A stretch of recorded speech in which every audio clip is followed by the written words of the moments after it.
Hey everyone, Mark the Movie Man here. Welcome to the final cut. Yes, today we are taking a look at yet another horror film to come out in early 2020. It's a January film. Let's see how this goes with The Turning. Yes, The Turning is brought to us by Floria Sigsamandi, and we get the story of Kate Mandel, who's a nanny, and she is hired to take care of a girl and tutor her out in this big creepy mansion out in the middle of nowhere. Well, when she gets there, she finds the older brother is also there, and something just ain't quite right, not only with the kids, but the place where she is at. And as she lives in this mansion and tries to tutor the little girl, and she starts to try to figure out what's going on, more and more creepy things happen, and we soon see her start to wonder just exactly if she's being haunted, if something supernatural is going on, or if she is just losing it.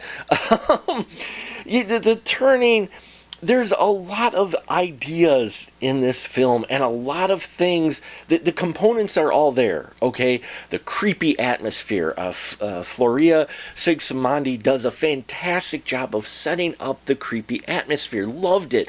Loved the set piece, the location. This huge house that they chose to film in is fantastic. I loved it. I'm like, yes, this has got character all its own. Got a maze, got a koi pond. I mean, this place is just massive, and I loved the set pieces. So gothic, so creepy, just what you want for a film like this. And so that, along with the sound design, they really help give you an environment that would be prime for some really juicy horror. And then there's the performances. The two kids in here do fantastic. Finn Wolfhard, who we've seen in Stranger Things on Netflix, does fantastic as the creepy older brother. He really sells the creepy. It just makes you feel uncomfortable. The kid is an ass. You've seen it in the trailer. It's not a spoiler. And yeah, he plays it to the hilt. And Brooklyn Prince is fantastic in here. This young actress does so well. She's not only very well in delivering her lines and everything, but she sells her character. You believe that she's this highly intelligent little girl who's been raised out in the middle of nowhere at her mansion through nannies, and also has a bit of a tragic past too. So, I loved these two characters. They played off each other well. They played off like creepy siblings. There was some great chemistry there. And Mackenzie Davis does well as the nanny, and we watch her character slowly become disheveled, and she starts to, as she's getting terrorized and trying to figure out what's going on. Is it ghosts? Is something else going on? Why are these kids really being freaking creepy, especially the older brother? We see her transform a bit, and I loved her performance in here, and she sells it really well and makes the best of what is given to her. So does Barbara Martin, who plays the maid, Mrs. Gross. Loved her character. So all these elements are there. Great performances, making do with what they're given, but unfortunately what they're giving them is a hot mess. This script meanders. It doesn't seem like it actually has an idea of what it wants to do with its mythology.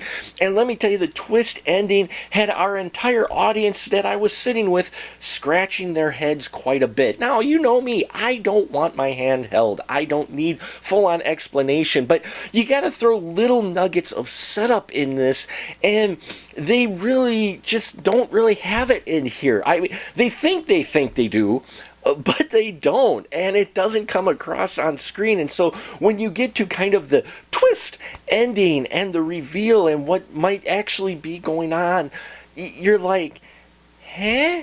And you don't really care, and that's unfortunate. The story does not make you care enough about the characters, and does not give you at least a little bit of a crumb trail along the way to have the ending make any sort of real sense. It felt like they thought they were being creative and, in the boardroom, and it sounded really good when they were writing it, but when it comes to screen, not so much. That, or they didn't know how to end it, and so they were winging it. Either way, The Turning fails on the landing.